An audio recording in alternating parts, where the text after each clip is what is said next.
everyone, here back with another Splinterlands video. So I'm back here with some gameplay analysis for you guys. I know how much you love these types of videos, and we have plenty of stuff to cover. Over the next few of these, we got new cards, we have new summoners, a lot of new stuff to go over. In this one, we're going to be focusing mainly on the new Chaos Legion Water Airdrop Summoner, Possibilus. You can see right here, the +2 health, the Trample, the Reach.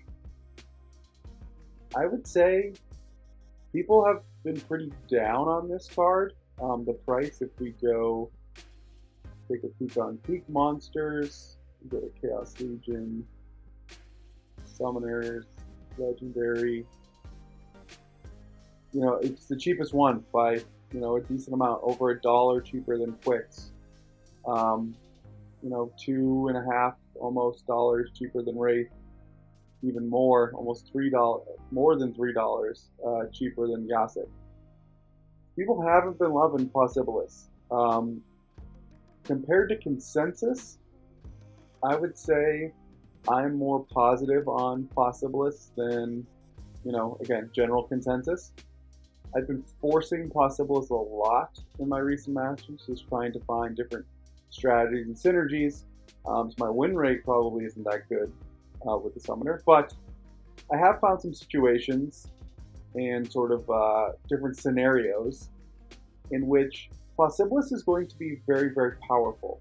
I don't think this is going to be a summoner that's plug and play every match, but it's going to have its cases, and in those use cases, it's going to be really, really strong. So I'm going to play 5 matches. 4 of them are mine, and one of them are actually from one of my community members on Discord. In our members section, we share a lot of battles and we talk strategy. So if that's something you want to get involved with, head over to the Discord and ask about joining and becoming a member. Okay, let's get into it. First of 5 battles. Here is sort of the obvious one right from the start that everyone talked about. Anything where melee can attack from anywhere, so opportunity or melee can attack from anywhere, this is going to be a powerful card, just because of the Trample. Everyone has Trample. And what this allows you to do is play more defensive tanks up front. So as you can see, the Coral Lurker isn't necessarily defensive, has a lot of defensive attributes, still hits pretty hard. This is just an all-around good card. But as you can see after that, I sort of layer my big melee attacks by how defensive they are. So obviously the Legionnaire Albert is very, very defensive. The Lemel Refugee with the Void Armor is pretty defensive.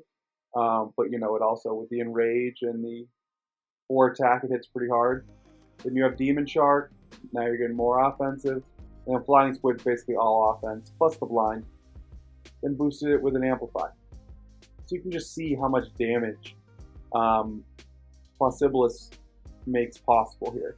We're going against a really great summoner, Yasik. I've been using Yasik a ton, especially since I sold my kitty. Love Yasik.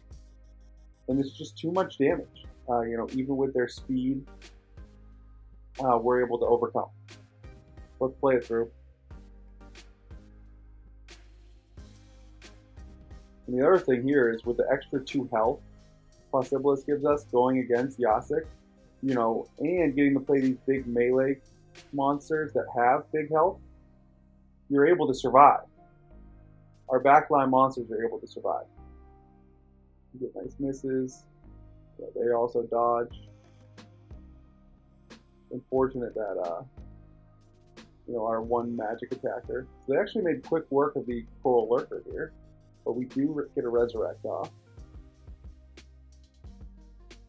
Likely we got that Resurrect off before they got rid of them. But you see, they're making quick work of our monsters, but then the Tramples start making a difference here. So we're able to take off that shield.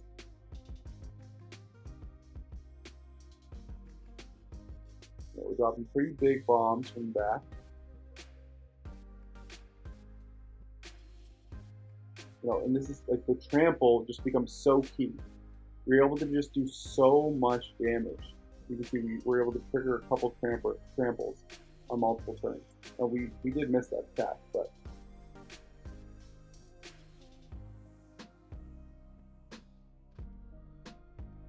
we're down to one monster. It doesn't look great. But we were able to sort of protect our demon sharks back there for such a long time that with the retaliate, boom, into the trample, game over. So it can unlock strategies like that, and that's kind of one of the obvious ones. Opportunity, melee can attack from anywhere. Let's get into some more. Here's something that's a little more niche.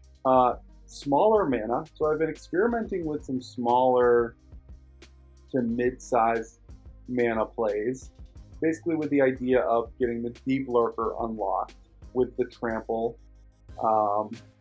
And what's nice is when you sprinkle in these small sort of Torrent Fiend, Hardy Stonefish, Chaos Agent meat shields, the +2 health makes a lot of difference in a match like this. So they become even more resilient, and it just takes longer for your Deep Lurker to be targeted.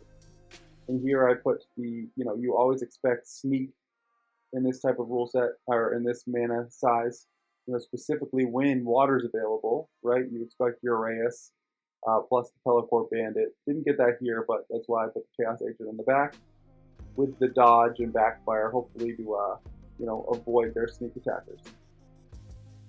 Okay, let's just hit play and watch this one play out. As I'm sure you can imagine, the Deep Lurker is a key part of my strategy here. So they actually, go right after. Things are looking pretty good for them right in the beginning. We get the reach attack, so that's an extra damage. Well, this is melee can attack from anywhere, so they would have attacked anyways. We did get one miss, and so getting rid of that shield is huge because now that was all of their backline damage, taken out in one turn with the trample by the Deep Lurker. Now this definitely isn't a sure thing. Backfire's giving us a lot of trouble. Struggling here a little bit. We got to get a little lucky. If we hit the poison, we do hit a retaliate. We're down to 3 health. Ultimately, the trample gets it done. Just having those tramples, that turn where I took out the Uraeus plus the 3 mana big archer on death in one turn wins me that match, right? So the trample's key, specifically if you can use an opportunity monster. And we'll see another similar opportunity style situation in one of the battles coming up. But unlocking trample with the opportunity can turn matches where it looks like you're about to lose into a pretty nice victory. Let's keep it moving. This one here, I'm really excited to experiment more with this. I haven't had a ton of opportunity to do it, but utilizing the +2 health with Bakjira in poison. So here, right, 16 plus the 2 health is 18, plus the health from their strengthen is 19. Right, so now it's going to heal for 6. Now, if I had more mana, one thing I could have done was brought the Mordali Guardian, which also has a strengthen. So now you're talking 20. Maybe even the Supply Runner, which has another strengthen. Now you're talking 21. So all of a sudden, the Bakjira is going to be healing for 7 every single turn. Now, they brought a Bakjira of their own, but take a look at what happens with this one. It's a long one, so at some point I'm going to fully speed it up. But for now, my Bakjira starts, obviously, with a 1 health advantage. Now the poisons are going to come into play. This one ends up being a particularly long battle. I'm able to heal. I think this is a big deal, right? So getting to 18 with this, normally I'd be at 17. And 17 heals for 5. They're doing 4 damage to me. sorry, they're doing 6 damage to me. I wouldn't be able to heal up all of their damage. But now, with my new health, I can heal up more than that. I can heal up 6.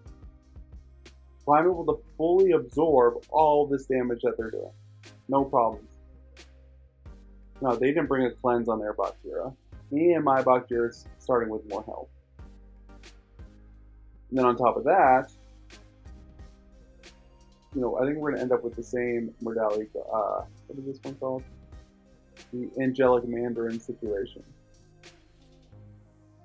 But I think you can see how this one plays out. It eventually gets down to Bakjira, Modality Guardian, or Angelic Mandarin versus Bakjira, Angelic Mandarin. My Bakjira has an extra health because of Possibilus, and my Bakjira isn't poisoned. So that was a strategy thing on my end that worked well. But the health, allowed my Bakjira to heal up the entirety of their attack the whole time, where normally they would have been doing a little bit of damage. Now, I don't think that really would have mattered all that much. I still think we would have won. But still, in certain matches, that could be the difference between winning or losing. So now you can kind of see what's going on here, right? We're going to start fast forwarding. I wish there was a button in matches you knew that went to fatigue that I could just hit skip to fatigue. Give it around 20. For matches like this where you don't make any progress. Let's pause it here. I'll start watching again.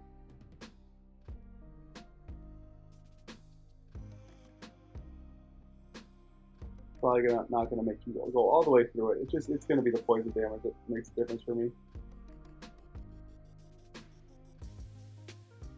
Yeah, just the strategy of unlocking Bakjira, extra health, bringing extra strengthens, and really taking advantage of his heal. That's really the whole play here, is just taking advantage of Bakjira's heal and giving him that additional 2 health. We're able to hold on. I think it's a couple more turns. Now we're talking 6 damage. He gets the additional 2. I think this one right here will do it. Yep. 8 poison. Okay, that was a long one. Sorry, not the most exciting battle, but I do think it's a great strategy. I think there's going to be strategies where you unlock Bakjira and make it impossible to eliminate. Okay, last 2. And now we start implementing some newer cards that will be a part of future gameplay analyses, I'm sure. So, first off, this is a battle from me. And you can see a somewhat similar idea to the Deep Lurker, except a little higher mana, so 26, as I was talking about, right? I was experimenting with some mid-mana plays, anything from 17 to like 30. And I found some success. This one in particular, normally I would have loved to do Deep Lurker and the Rooney right here. I've had a lot of fun using the Rooney, but with the reverse speed, I decided to just go with the Rooney. And watch the Rooney get going here. What else did I do? So there's no magic, right? So I knew I could bring, 2 slow because of reverse speed tanks that, would historically be, or would normally be outside of this rule set really weak to magic and something you'd have to be worried about. Where now I know, they're really strong melee defense with all of their armor, so I can bring them. And just watch the Rooney get unlocked here with the Trample. The True Strike is awesome, but still, when you're talking reverse speed, that's the time, I think, to go with the Rooney. So there's one Trample. So now, that Trample was big because you bring it from 7 health down to 3, which means on its next attack, it's going to be eliminated here to do another Trample. And in that next Trample, right, this is going from 6 health down to 2. Then that next turn, it's going to be able to eliminate it. So you're constantly setting yourself up to get eliminations that trigger Tramples, that then trigger eliminations next turn. And you create this chain reaction where you wipe out basically all of their damage dealers. They're making good progress up front. I'm sort of struggling with, as you can see, what I talked about there. So now we're going to be able to take out the acid shooter on the next turn, where previously, if we didn't have that trample, we weren't going to be able to. So bang, we start working on the shield for the goblin tower. They get through my tank. We've made a lot of progress at this point. Where now we'll end up getting that elimination. Nice trample there to get rid of the armor. But it was really the Rooney that just did all of this work in the back line that set us up in a situation to then focus on their sort of main tank and main damage dealer up front. So Rooney unlocked with the trample. Finally, this was a battle sent by one of my members. It's the Gold League. And this, point out a couple things here. We have one of the new rule sets. So the two I've seen thus far, I'm not sure if there's more than that, are cripple. So everyone gets cripple, which you'll see here what happens to the Demon Shark is pretty insane. And then the other concept is you see the Archimist the Bear. I'm not going to talk specifically about this bear yet. That's going to be a separate video. You'll expect two types of content there. First, I'm just going to review the card, talk about the card, because I haven't done that yet. And then as I get a chance to play with it, I'll have a gameplay analysis video out. But this is an early use case for the bear because it has the halving ability. So you toss this in the second position, and in particular, when you're going up against water, and you know how frustrating the Demon Shark can be up front, specifically when it gets enraged, and it gets boosted here by something like the River Hellendale, being able to cut that damage in half makes a huge difference when going up against a Demon Shark. And you're going to see here what this lineup turns this Demon Shark into. I was shocked when I saw this. And there's a couple other mechanics I'm going to point out that are interesting, specifically having to do with cripple and halving and the resurrect. But watch sort of what the power of Possibilus can do, being able to bring two tanks, right? Normally you have to put this up front, but now you can set this in the second position with reach and utilize the halving against, a feared monster like the Demon Shark. So let's play it out. Okay, not going to talk too much about the bear. The protect is obviously great. I'm thinking about with this lineup too. If I bring the protect, because I talked in the original Possibilus video, losing out on the Kelia shield that hurts cards like the Mordali Guardian, which has the heal and the repair. So if I can bring a card like this in the reach position with protect, all of a sudden, I'm in a much better spot using Possibilus now that I'm bringing some shield. And cards like the Mordali Guardian, their insane value that they have with Kelia can now be replicated a little bit here. So I think this bear specifically boosts Possibilus value a lot. You can see these, look at these cripples.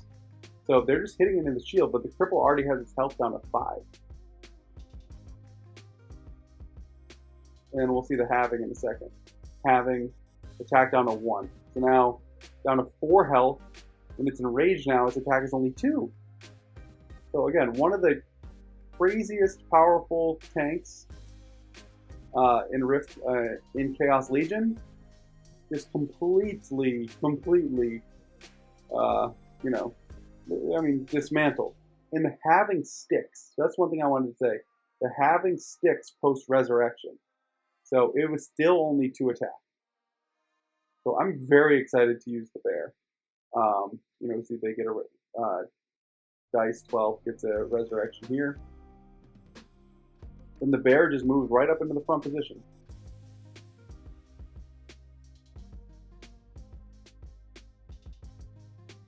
We're going to trigger the trample here. The trample with extra cripples too, just doing a bunch more damage.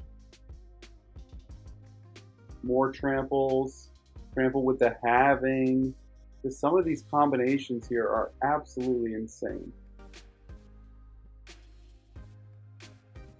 all about finding the synergies with these new summoners, and there's a couple things here that work really, really well. That has me sort of excited to keep experimenting. Right there, you saw the cripple, from the trample.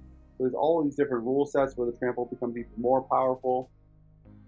Again, mix in the halving with some tramples and some really cool stuff going on in this match. I thought this was such a fun match to show off, a bunch of new things. New rule set, new summoner, new cards, all of it. So that's the last battle I have for you thus far. Slowly figuring out the best use cases for Possibilus. I like it more than most. I'm enjoying using it. Again, my win rate probably isn't the highest because I'm really, really forcing it. But once I get a better concept of the right times and the right strings to pull with Possibilus, it's going to be a very, very useful addition to my deck. It's pretty cheap right now compared to the other summoners. That still could go down. I mean, we're still doing the Chaos Legion bulk buy sale. That's pushed down the prices a lot. So, I know for a fact that the bulk buy I ran, we got a massive amount of Chaos packs, almost like 30,000 Chaos packs. And I think some people have sold them. For the most part, people are just holding on to them. And they're going to come online at some point. So, a lot of packs still out there, so not saying this is the perfect time to buy, but if you're, building out your deck, generally I always say you should look at the more cheap cards, relatively speaking, and right now Possibilus is the cheapest legendary Chaos Legion summoner. So, specifically if you play water, I would consider renting this card, trying to play with it, see if you like it, experiment a little bit. That's what I'm doing right now. And I'm going to stop it there. Okay, I hope you enjoyed the gameplay analysis video. Expect some more stuff. I want to talk a little bit more about Rooney once I use it and see more battles. I want to talk about the new bear. A lot of stuff to cover. So thanks for being here. If you're new, don't forget to like and subscribe. Have a great day, and I will talk to you soon.